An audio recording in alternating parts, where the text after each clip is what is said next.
Ya.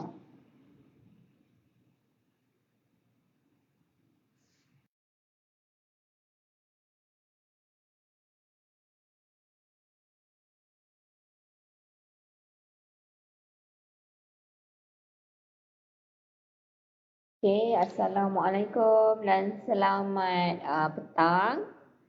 So, apa khabar semua? Harap semua dah makan dan lunch kan hari tadi. Okay, saya Bermadia binti Mazhar. So, saya dietitian daripada IIUM Medical Specialist Center. So, hari ini saya untuk FB Live pada hari ini saya akan berkongsi ataupun share tips tentang diet dan osteoarthritis. Ada ada patient ataupun kebanyakan patient saya ada juga yang ada yang apa ni sakit arthritis ni lah, so radang sendi ni kan. So kadang-kadang ada yang tanya nak kena makan apa yang kena makan, apa yang tak boleh makan, apa kan. So di hari ni saya nak share lah sebersedikit tentang diet ataupun pemakanan untuk pesakit ataupun penyakit osteoarthritis ni. Okay. So, untuk diet dan osteoarthritis ni, biasanya osteoarthritis ni dipanggil keradangan sendi lutut lah. So, arthritis ni jenis yang common ataupun biasa selalunya berlaku pada orang dewasa kan. Okay, basically inflammation ataupun keradangan ni akan menyebabkan kesakitan sendi yang teruk dan disertai oleh pembengkakan jugalah. So gejala ni dia akan bertambah teruk kalau macam pesakit tu tak jaga ataupun dia tak jaga makanan dia lah. So dia selalu makan benda yang makanan yang boleh mencetuskan keradangan ataupun inflammation. So kalau tengok dekat gambar dekat sini ada ni lah Rafton thinning cartilage ataupun dia punya apa ni dia punya cartilage dia dah mengeras membekak macam tu kan. So ini thickened inflammatory synovium. So kita boleh tengok struktur dia ni ada pembekakan lah di situ yang tu menyebabkan keradangan dan sakit. Okey. So hari ni kita nak tahu macam mana diet ni dia boleh membantu mengatasi masalah osteoarthritis ni lah. So amat penting lah mengambil makanan yang seimbang ni dan berhasiat memang insyaAllah dapat membantu untuk mencegah kerosakan pada sendi. Okay. Kita tengok dekat sini diet yang betul dia boleh membantu dalam memperbaiki osteoarthritis dengan cara seperti di bawah lah. Antaranya kita boleh mengurangkan keradangan dan juga kita mencegah kerosakan. So diet basically diet yang balance dan berhasiat ni dia akan bantu untuk mencegah kerosakan pada sendi. So kalau ikutkan kita pengambilan makanan yang mempunyai antioksidan, contoh antioksidan daripada vitamin A, vitamin C dan juga E lah. Sumber-sumber vitamin A, C dan E. So vitamin macam ni, antioksidan ni dia boleh membantu mencegah kerosakan pada sendi kita tadi. Okay. Yang kedua untuk mengurangkan kolesterol. So bila seseorang tu dia ada osteoarthritis, dia juga lebih cenderung untuk mempunyai kolesterol yang tinggi. Okay. Yang ketiga untuk mengekalkan berat badan yang sihat. Okay. Kalau macam contoh berat badan dia berlebihan ataupun patient tu obesity, dia akan menyebabkan tekanan tambahan pada sendi yang sakit tadi tu lah. So kalau orang yang ada penyakit osteoarthritis ni, kita sarankan untuk penurunan berat badan lah. So kita tak nak bagi dia impact ataupun pressure dekat dia punya lutut ataupun sendi-sendi dia tadi. So selain daripada tu, lemak yang berlebihan dalam badan juga dia boleh menyebabkan keradangan ataupun inflammation yang berlanjutan. So apa-apa pun kita kena make sure berat badan kita ideal ataupun seimbang lah, balance untuk kurangkan gejala osteoarthritis ni. Okay. So bila kita pergi untuk makanan kan, kita akan tertanya apa yang kita boleh makan untuk elakkan keradangan pada sendi tu kan. So kat sini saya akan sharekan 8 makanan untuk dimakan dan kenapa. So first kali yang kita suggest adalah ikan yang berminyak ataupun oily fish lah.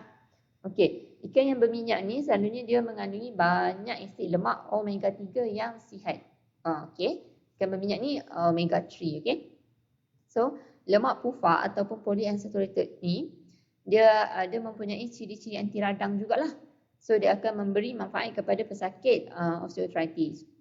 So biasanya orang yang mempunyai arthritis ni dia kena make sure ambil at least yang untuk bahagian yang oily fish ni, ikan berminyak ni setiap minggu. Sekali setiap minggu lah. Satu bahagian ikan setiap minggu. So ikan yang minyak ni termasuklah contohnya macam sardin, mackerel, salmon ataupun tunang segar. Okay. Contoh kalau macam saya tak suka lah makan ikan ke apa kan. Kita tak apa, kalau tak suka makan ikan, kita boleh ambil suplemen yang mengandungi omega 3 ni. Contoh macam fish oil, minyak ikan ataupun krill oil lah. So omega 3 ni kita kena make sure juga dia punya sources dia adalah sangat berkualiti. Contoh sources yang kita ambil tu tak ada campuran bahan kimia. So make sure memang purely fish oil lah. Contoh ada certain fish oil memang dia ambil betul-betul daripada laut dalam. So kita tahu dia punya quality of omega 3 daripada fish oil tu. Okay. So make sure yang tu kena tengok betul kualiti suplemen yang kita ambil sebelum kita betul-betul consume. Okay. So sumber lain omega 3 ni boleh dapat juga daripada chia seed ataupun walnut ke kacang. So makanan-makanan macam ni dia membantu jugalah untuk kita fight kita punya inflammation tu lah. Okay. So kalau kita tengok asid salmon ni memang mengandungi banyak asid lemak omega 3 lah yang mempunyai sifat anti radang. So biasanya kalau kita tengok dalam dekat fish oil punya suplemen ke apa, memang dia mostly akan guna salmon lah. Okay. Sebab dia punya kandungan omega 3 dia sangat tinggi. Okey, yang kedua minyak. So minyak sebagai additional kepada ikan minyak tadi, dapat juga minyak-minyak lain yang dapat mengurangkan inflammation ataupun peradangan tadi itulah. So antaranya adalah minyak zaitun, walaupun kita panggil virgin oil kan, minyak zaitun darah ni, dia ada paras oleocanthal yang tinggi. Paras oleocanthal yang tinggi ni dia mempunyai sifat yang sama dengan ubat anti radang ataupun ubat anti radang dan steroid lah, NSAIDs kan bagi. Okay. Selain daripada tu kita ada juga minyak avocado ataupun minyak safflower. So yang ni pun dia bantu dalam untuk menurunkan kolesterol level. Okay. Ini yang kedua. So yang ketiga kita ada tenusu ataupun kita panggil dairy product lah. So tenusu ni contoh macam susu, yogurt, keju. Yang ni semua kaya dengan kalsium dan juga vitamin D. So kalsium ni biasanya untuk tulang lah. Yang seperti kita tahu kalsium untuk kuatkan tulang. So vitamin D dia membantu penyerapan kalsium dalam tulang tu lah. So susu ni juga susu of course lah dia ada protein, dia memang sumber protein. Protein ni as we know dia dapat membantu kita membina otot juga kan. Alright. Okay. Yang keempat sayuran berdaun gelap lah ataupun green leafy vegetables. So green leafy vegetables ni selalunya dia kaya dengan vitamin D dan dia ada phytochemicals dan also antioxidant. So vitamin D ni dia penting untuk absorption of calcium tadilah, penyerapan kalsium, dan dia akan meningkatkan immune system kita.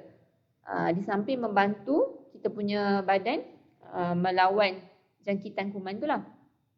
Okay. Contoh-contoh sayuran berdaun gelap termasuk macam bayam, kale kan. Kailan lah. So anything yang berdaun hijau lah, contoh macam sawi ke apa pun boleh juga. Okay. Brokoli pun sama jugalah. So brokoli ni dia ada sebatian yang dipanggil, yang kelima ni tadi brokoli, okay. Brokoli ni dia ada sebatian yang dipanggil sulforaphane. Sulforaphane ni function dia untuk dia akan delay atau memperlambatkan perkembangan osteoarthritis tu. Okay. So apa yang ada dalam brokoli ni, dia kaya dengan vitamin K, dia ada vitamin C serta kalsium untuk pengukuhan tulang tu lah. Okay, so actually kalau compare susu dengan brokoli, actually brokoli kalsium tu lagi tinggi lah. Okay. Yang keenam kita ada teh hijau. Dalam teh hijau ni dia ada polyphenols. Polyphenols ni dia adalah antioksidan. So dalam teh hijau ni antioksidan dapat mengurangkan keradangan dan memperlambatkan kerosakan tulang rawan tadi itulah, ataupun kita panggil cartilage tu kan. So, teh hijau ni dia ada paras polifenol yang sangat tinggi. Okey. So, yang ketujuh, kita ada bawang putih. Ataupun kita panggil garlic lah. Bawang putih ni dia ada sebatin yang dipanggil dilys disulfide. So, dia membantu untuk melawan enzim dan tulang dalam tubuh yang merosakkan tulang rawan tadi itulah. Okey, ini function untuk bawang putih. Yang ke-8 kita ada kacang. Kacang ni selalu dia baik untuk jantung lah. Sebab apa-apa jenis kacang, contoh walnut, almond, pistachios kan. So kacang ni selalunya tinggi kalsium, dia ada magnesium, dia ada zinc, vitamin E dan juga fiber ataupun serat lah. So dalam kekacang ni dia ada asid alpha linolik ataupun kita panggil ALA. So asid alpha linolik ni dia membantu untuk meningkatkan sistem imun kita. Okey. Boleh Okey. 3 jenis makanan yang tadi saya dah bagi 8 makanan yang kita boleh makan lah. Okey, nanti kita akan recap semula. So saya akan teruskan untuk 3 jenis makanan yang kena elak. Kenapa kita kena elak makanan ni? Okey. Seseorang harus mengelakkan gula yang diproses kerana ia boleh menyumbangkan kepada keradangan. So biasanya makanan yang tinggi gula ni dia akan menyumbang kepada inflammation lah. So kita akan pergi one by one. So yang pertama sekali makanan yang kena elak. So make sure kita check balik kita punya makanan adalah makanan ataupun minuman manis. So makanan ataupun minuman manis, contoh makanan manis, contoh kita ada soda, kita ada teh manis, kita ada gula-gula atau kek manis. So yang ni makanan yang kita kena avoid ataupun elakkan. Kenapa? Kenapa makanan manis ni kan? Sebab gula ni dia boleh mencetuskan pelepasan cytokine dia panggil. Cytokine ni dia macam protein kecil yang membawa isyarat peradangan dalam badan lah. So sebab tu kalau boleh bila dia melepaskan cytokine ni dia akan tindak balas keradangan tu akan berlaku dan akan membuat sendi kita jadi tegang and then sendi yang tegang tu menjadi lemah lah. So kita akan rasa macam sakit-sakit. Kan? So selain daripada tu, makanan atau minuman itu, kita ada juga makanan karbohidrat yang diproses ataupun kita panggil processed or refined carbohydrate. So processed or refined carbohydrate ni contohnya macam beras putih, keripik kentang, roti putih. So makanan-makanan macam ni boleh menyebabkan sakit sendi. So makanan ni saya betul dia akan merangsang pengeluaran oksigen yang boleh meningkatkan inflammation dalam badan kita tadi itulah. Okey, boleh So yang ni makanan pertama yang kena elakkan. Okey, makanan kedua yang kedua adalah makanan yang mengandungi banyak garam. Okey. Makanan yang mengandungi banyak garam ni, biasanya makanan ada banyak garam ni dimasin. So bila kita masin, selalunya kita akan addicted nak makan lagi. Nak lagi kan? Contoh saya ambil contoh fries McD kan. Sekali kita makan, lepas tu mesti kita kena nak beli lagi kan. Same goes lah dengan makanan-makanan lain yang masin lah. Okay, kita akan jadi addicted and ketagih. So memang sedap kan masin tu kan, tapi dia ada banyak natrium dekat dalam tu. Biasanya natrium ni dia akan jadi pantang larang lah bagi orang yang ada osteoarthritis ni. Okay, bila tahap natrium tu tinggi, dia akan menyebabkan sel-sel badan kita tu akan mengekalkan air ataupun kita panggil water retention. Okay, so bila air tu dia tak boleh dia stay kat dalam tu ataupun maintain je kan, retain je dalam tu. So dia akan menyebabkan sendi kita tu bengkak. So bila bengkak pada sendi tu dia besar dan dia akan berisiko untuk kerosakan sendi tu dia akan meningkat lah. Okay. So untuk kalau macam contoh kita tanya macam mana nak kurangkan penggunaan garam kan. So cara untuk kurangkan penggunaan garam adalah kita gantikan dengan menggunakan spice lah ataupun rempah. Okay. Ataupun masa masak tu kita boleh gunakan bawang putih, paprika yang herbs tu kan, lada ataupun jeruk nipis ataupun limau ke dalam masakan kita untuk menggantikan garam tadi itulah. Okay. Yang tu nombor 2, makanan yang kena elak. Yang tadi gula, yang kedua garam, yang ketiga makanan tinggi lemak tepu. Okay. Makanan tinggi lemak tepu ni contoh ketan Perancis, French potatoes ataupun donut, burger dan fast food. Yang ni semua ada lemak tepung yang tinggi. Kalau kita tengok dekat sini kan ada fries, ada burger, pizza apa semua ni kan. So yang ni makanan tinggi lemak tepung lah. So biasanya sebatan kimia dia bila yang kita goreng daripada makanan ni dia akan meningkatkan kolesterol lah. Biasanya kita tahu fast food dia tinggi kolesterol. So bila kolesterol tinggi dalam tubuh ni, keradangan tu akan jadi lagi parah lah. Okay. So selain daripada tu, berat badan pun akan meningkat. So bila berat badan meningkat, macam saya cakap tadi, dia akan menambahkan tekanan pada sendi kat lutut tu lah. Dah ada masalah. Lepas tu bila dia compress lagi, dia tambah tekanan lagi, so memang akan jadi lagi sakit lah kan. Okay. Selain mengelakkan selain kita elakkan makanan fast food tadi, so kita kena make sure ataupun kita pastikan pesakit yang ada osteoarthritis ni dia menggunakan minyak zaitun ataupun minyak jagung lah. Tapi minyak zaitun dengan minyak jagung ni basically kita guna untuk stir fry je lah. Kita tak boleh guna untuk deep fry. Okay. Okay, yang ni 3 tadi untuk makanan yang kena elak lah kan. Okay. So next saya akan pergi, so far ada apa-apa soalan ke? Saya memang tak nampak tapi lepas ni mungkin saya akan tengok lah dulu ya. Okay. Yang ketiga next kita akan pergi kepada 3 mitos tentang makanan arthritis ni lah. Okay. Yang first kali ada orang cakap buah limau ni boleh menyebabkan keradangan. Ada orang cakap mana boleh, tak boleh makan buah citrus sebabnya masam, nanti akan menyebabkan radang. Okay. Actually benda tu tak betul lah, tak berlaku pun. Okay, actually buah oren ni dia buah oren ni sendiri mempunyai sifat anti radang. Okay, anti-inflammation. Dia kaya dengan vitamin C, dia ada antioksidan. So, mana mungkin dia menyebabkan keradangan kan. Cumanya kalau macam jus limau nipis ataupun lime juice ni, dia akan ada interaction dengan beberapa jenis ubat yang digunakan oleh doktor lah. So, before nak pergi peda ataupun nak ambil jus limau nipis tu boleh tanya doktor dulu what types of ubat yang doktor bagilah untuk arthritis tu. Okay. Okey, yang kedua, elakkan tenusu. Ada orang kata yang ni mitos kedua lah. Dia kata tak boleh minum susu kalau nak atasi osteoarthritis. So actually, dia cakap kita kena elakkan minum susu ataupun ambil makanan yang tenusu. Bila kita elak ni baru boleh bantu dengan masalah osteoarthritis ni. Okay, actually walaupun orang cakap susu, keju ataupun produk susu lain ni ada masalah bagi sesetengah orang, tapi actually makanan ni dia mempunyai kesan anti radang pada orang lain lah. So tak semua orang sama. So basically tak ada pun orang kata research yang dibuat yang menyatakan produk susu ni tak boleh ambil. So tak ada masalah sebenarnya. Okay. Yang ketiga, sayuran nightshade ataupun nightshade vegetable, orang kata menyebabkan keradangan.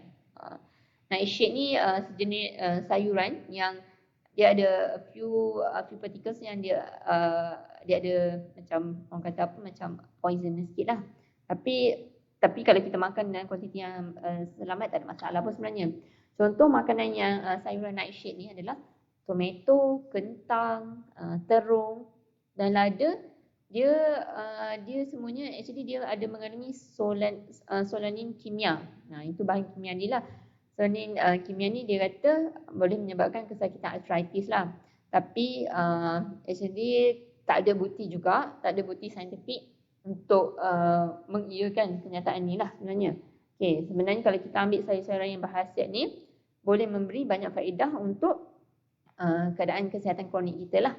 Tapi apa-apa pun macam tadi kita ada suggest kan untuk sayuran kita ambil yang leafy vegetables kan, yang sayuran berdaun hijau tu kan. So tak ada masalah sebenarnya. Okay. Okay. Itu je slide saya untuk hari ni. Okay, thank you. Kalau ada apa-apa soalan boleh tanya dekat komen tadi. Sorry mungkin saya tak nampak sebabnya saya full screen saya punya slide. Saya akan tengok balik dekat komen lah kalau ada apa-apa soalan ya. Sekejap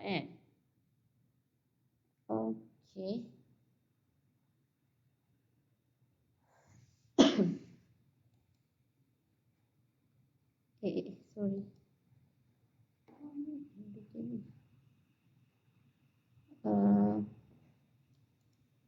Okey, ada sebarang pertanyaan nak tanya saya? Boleh tanya dekat komen kat sini. Okey. Alright, saya baru tengok soalan ni. Apa diet terbaik untuk saya? Berat 80 kg, tinggi 174 cm, 36 tahun, lelaki. Apa contoh makronutrien, sodium dan gula yang baik untuk diet? Diet apa bagus untuk burn tummy fat?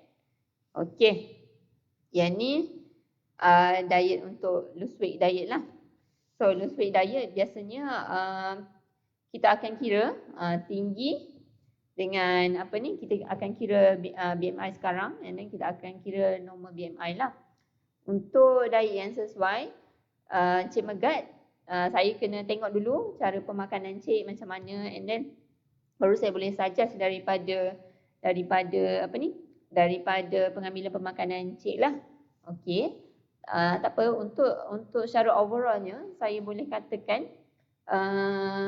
kita boleh buat untuk burn tummy fat tu actually Cik kena kurangkan makanan yang berlemak, yang tinggi kolesterol, yang masin, and then sugary drinks tu, yang tu kena kurangkan, and then kena amalkan pemakanan yang suku-suku separuh tu lah, yang maksudnya karbohidrat suku apa ni, karbohidrat suku, protein suku, and then sayur-sayuran ataupun yang daripada sumber fiber separuh daripada pinggan.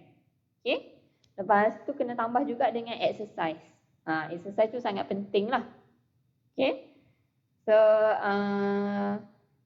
yang tu secara general lah. Kalau Encik Megat people nak secara detail and one to one, Encik Megat boleh jumpa ataupun set appointment dengan saya dan kita boleh discuss untuk further cara penurunan berat badan yang sihat lah, insyaAllah. Okay.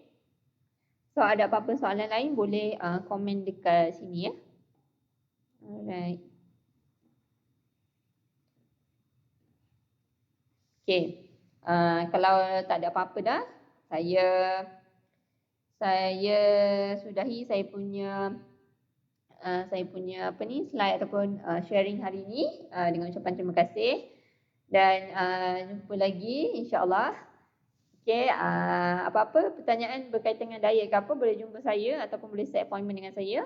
Boleh search je Pemadhian Binti Mazhar Dietitian IUM Medical Specialist Center. Okay. Alright. Okay, itu je daripada saya hari ini. Assalamualaikum warahmatullahi wabarakatuh.